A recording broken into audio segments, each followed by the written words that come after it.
Hello മച്ചാമാരെ, എല്ലാവർക്കും diehard KBFC ആണെന്ന യൂട്യൂബ് ചാനലിന്റെ പുതിയൊരു വീഡിയോയിലേക്ക് വീണ്ടും സ്വാഗതം. പണക്കൊഴുപ്പിന്റെ ഹുങ്കിൽ ഈ ഒരു സീസണിലെ ഏറ്റവും മികച്ച ടീമെന്ന് പലരും വിലയിരുത്തിയ മോഹൻ ബഗാൻ സൂപ്പർ ജെയിൻസും അങ്ങനെ കേരള ബ്ലാസ്റ്റേഴ്സ് പരിശീലകനായ ഇവാൻ വുക്കോമാനോവിച്ചിന്റെ മുമ്പിൽ മുട്ടുകുത്തിയിരിക്കുകയാണ്. ISL ചരിത്രത്തിൽ ആദ്യമായിട്ടാണ് മോഹൻ ബഗാൻ സൂപ്പർ ജെയിൻസിനെ കേരള ബ്ലാസ്റ്റേഴ്സ് പരാജയപ്പെടുത്തുന്നത്. ഇന്നലത്തെ ബ്ലാസ്റ്റേഴ്സിന്റെ ആ ഒരൊറ്റ വിജയത്തോടെ ISL നിലവിൽ കളിച്ചുകൊണ്ടിരിക്കുന്ന 11 ടീമുകൾക്കെതിരെയും വിജയിച്ചു എന്ന റെക്കോർഡ് കൂടി ബ്ലാസ്റ്റേഴ്സ് പരിശീലകൻ ഇവാൻ വുക്കോമാനോവിച്ചിന്റെ പേരിൽ എഴുതി ചേർത്തിരിക്കുകയാണ്. ISLൽ ഇതിനു മുമ്പും പല പരിശീലകന്മാരും എല്ലാ ടീമുകളെയും തോൽപ്പിച്ചു എന്ന റെക്കോർഡ് സ്വന്തമാക്കിയിട്ടുണ്ട്. ഭാവിയിൽ ഇനിയും പരിശീലകന്മാർ ഈ ഒരു റെക്കോർഡ് സ്വന്തമാക്കിയേക്കാം. എന്നാൽ ഇവാൻ വുക്കോമാനോവിച്ച് എന്ന പരിശീലകൻ നേടിയെടുത്ത ഈ ഒരു നേട്ടം അതിന്റെ തട്ട് എല്ലാ കാലത്തും താണു തന്നെ ഇരിക്കും. അങ്ങനെ പറയാൻ കാരണം വേറൊന്നുമല്ല, എല്ലാ പരിശീലകന്മാരും ചെയ്യുന്നത് പോലെ മറ്റ് ടീമുകൾ വളർത്തിയെടുത്ത് കൊണ്ടുവരുന്ന മികച്ച താരങ്ങൾ, അതായത് സൂപ്പർ സ്റ്റാർ പ്ലേയേഴ്സിനൊക്കെ കാശ് മുടക്കി ടീമിലേക്ക് കൊണ്ടുവന്ന് വിജയിച്ചല്ല ഇവാൻ ഈ നേട്ടങ്ങളൊക്കെ സ്വന്തമാക്കി. പകരം തൻ്റെ ടീമിന്റെ അക്കാഡമിയിലൂടെ വളർന്നു വന്ന യുവതാരങ്ങൾക്ക് നിരന്തരമായ അവസരങ്ങൾ നൽകി അവരെ ഒരു സൂപ്പർ സ്റ്റാർ ആക്കി മാറ്റി അവർ മുഖേന വിജയിച്ചാണ് ഇവാൻ വുക്കോമാനോവിച്ച് ഈ നേട്ടങ്ങളൊക്കെ സ്വന്തമാക്കിയിരിക്കുന്നത്. He is not buying super stars, he is creating own their super stars. അതിന്റെ ഏറ്റവും വലിയൊരു ഉദാഹരണമാണ് ഇന്നലെ മോഹൻ ബഗാനെതിരെ നടന്ന ആ ഒരു മത്സരം. മോഹൻ ബഗാന്റെ ഇന്നലത്തെ ആ ഒരു മധ്യനിര തന്നെ നമുക്ക് നോക്കിയാൽ മനസ്സിലാവും. Deepak Tangri, Anirudh Thapa, Hugo Boumous, Dimitri Petros. നമുക്ക് ISLൽ വളരെ സുപരിചിതരായ താരങ്ങൾ തന്നെയാണ് ഇവരെല്ലാം. നമുക്കറിയാം ഇവരെല്ലാവരും ISLൽ കഴിവ് തെളിയിച്ച താരങ്ങൾ തന്നെയാണ്. എന്നാൽ ഇന്നലത്തെ മത്സരത്തിൽ മൊത്തത്തിലായിട്ട് മിഡ്ഫീൽഡ് ഡോമിനേറ്റ് ചെയ്തത് ആരാണെന്ന് ചോദിച്ചാൽ എല്ലാവരുടെയും വായിൽ ഒരു ഒറ്റ പേരേ വരുള്ളൂ. ആ ഒരു പേരാണ് മുഹമ്മദ് അസർ. നമ്മളൊരു ഒറ്റ താരത്തെ മാത്രം ഡിപ്പെൻഡ് ചെയ്ത് മുന്നോട്ട് പോയിക്കൊണ്ടിരിക്കുന്ന ഒരു ടീമല്ല എന്ന് നമ്മളെ വീണ്ടും വീണ്ടും വിശ്വസിപ്പിക്കുകയാണ് ഇവാൻ വുക്കോമാനോവിച്ച് എന്ന പരിശീലകൻ. ഒന്ന് ആലോചിച്ച് നോക്കിയാൽ മതി. ഐബൻ ഡോഹലിങ്ങിന് പരിക്ക് പറ്റിയപ്പോൾ നവോച്ച വന്നു, ജീക്സൺ സിംഗിന് പരിക്ക് പറ്റിയപ്പോൾ വിപിൻ മോഹനൻ വന്നു, ലൂണക്ക് പരിക്ക് പറ്റിയപ്പോൾ ഐബൻ വന്നു, ഇപ്പോൾ ഇതാ വിപിന് പരിക്ക് പറ്റിയപ്പോൾ അസറും വന്നു. ഇവിടെ മാറുന്നത് താരങ്ങൾ മാത്രമാണ്, അല്ലാതെ ടീമിൻ്റെ മെൻറ്റാലിറ്റി അല്ല.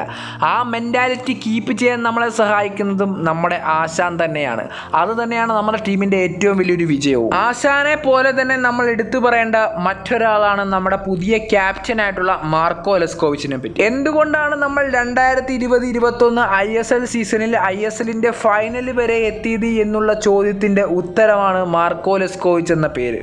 കഴിഞ്ഞൊരു സീസൺ ഏകദേശം മൊത്തമായി തന്നെ ലെസ്കോവിച്ചിന് നഷ്ടപ്പെട്ടിട്ടുണ്ട്. ഈ ഒരു സീസണിന്റെ തുടക്കത്തിലും അദ്ദേഹത്തിന് പരിക്ക് തന്നെയായിരുന്നു. എന്നാൽ അദ്ദേഹത്തിന്റെ തിരിച്ചുവരവ് ടീമിന് ഏറ്റവും ആവശ്യകരമായ സമയത്ത് തന്നെയായിരുന്നു. അഡ്രിയാൻ ലൂണയുടെ അഭാവത്തിൽ ടീമിന്റെ ക്യാപ്റ്റൻ സ്ഥാനം ഏറ്റെടുത്ത് ടീമിന്റെ രക്ഷകനായി മാറിയിരിക്കുകയാണ് ഇപ്പോൾ ലെസ്കോവിച്ച് ക്യാപ്റ്റനായതിനു ശേഷം വന്ന 3 കളിയും നമ്മൾ ക്ലീൻ ഷീറ്റോടെ വിജയിച്ചു എന്നുള്ളത് മാത്രമല്ല, 3 കളിയിൽ 2 വമ്പന്മാരെയാണ് നമ്മൾ തോൽപ്പിച്ചത്. എന്തായാലും എത്ര വലിയ എതിരാളികളാണെങ്കിലും ശരി, നമ്മുടെ ലെസ്കോവിച്ച് കൺട്രോൾ ചെയ്യുന്ന ഡിഫൻസ് യൂണിറ്റിലേക്ക് ഒരു ബോൾ അകത്തേക്ക് വിടണമെങ്കിൽ തന്നെ എതിരാളികൾ ശരിക്കും മുക്കും. എന്തായാലും ലെസ്കോവിച്ചിനെ പറ്റിയും ലെസ്കോവിച്ചിന്റെ പടയാളികളെ പറ്റിയിട്ടുള്ള നിങ്ങളുടെ അഭിപ്രായങ്ങളൊക്കെ നിങ്ങൾ എന്തായാലും താഴെ കമന്റ് ചെയ്യാൻ മറക്കരുത്. അടുത്തായിട്ട് പറയാനുള്ളത് നമ്മുടെ മോഹൻ ബഗാൻ സൂപ്പർ ജെയിൻസിന്റെ ഫാൻസിന്റെ അണ്ണാക്കിലേക്ക് നമ്മുടെ ദിമിത്രിയോസ് ഡയമണ്ടാക്കോസ് അടിച്ചു കൊടുത്ത ആ ഒരു ഗോളിനെ പറ്റിയിട്ടാണ്. മത്സരത്തിന് മുമ്പ് മോഹൻ ബഗാന്റെ ആരാധകർ ബ്ലാസ്റ്റേഴ്സിനെ കളിയാക്കുന്ന രീതിയിൽ ഒരു വലിയൊരു ബാനറൊക്കെ ഇറക്കിയിട്ടുണ്ടായിരുന്നു. നിങ്ങളുടെ ISL ട്രോഫി എന്ന ആഗ്രഹം ഇവിടെ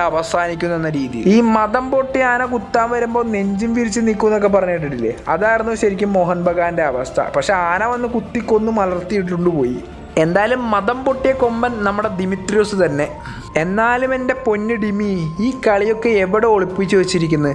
ഞാനിപ്പോൾ കോൺഫിഡൻസോടെ പറയുന്നത്, നിലവിലിപ്പോൾ ISL കളിച്ചുകൊണ്ടിരിക്കുന്ന വൺ ഓഫ് ദി ടോപ്പ് സ്ട്രൈക്കർമാരിൽ ഒരാൾ തന്നെയാണ് ദിമിത്രിയോസ് ഡയമണ്ടാക്കോസ്. കഴിഞ്ഞൊരു സീസണിൽ 5 കളി കഴിഞ്ഞപ്പോൾ തന്നെ താങ്കളെ വിലയിരുത്തി പലരും വാഴ എന്നൊക്കെ പറഞ്ഞ് കളിയാക്കിയത് എനിക്ക് ഇപ്പോഴും ഓർമ്മയുണ്ട്. അവന്മാർക്ക് ഇപ്പോൾ താങ്കളെ പൊക്കിക്കൊണ്ട് നടക്കുകയാണ്. ശരിക്കും തെറി പറഞ്ഞവന്മാരെയൊക്കെ ഫാൻസാക്കി മാറ്റിയ മുതലാണ് നമ്മുടെ ഡിമി.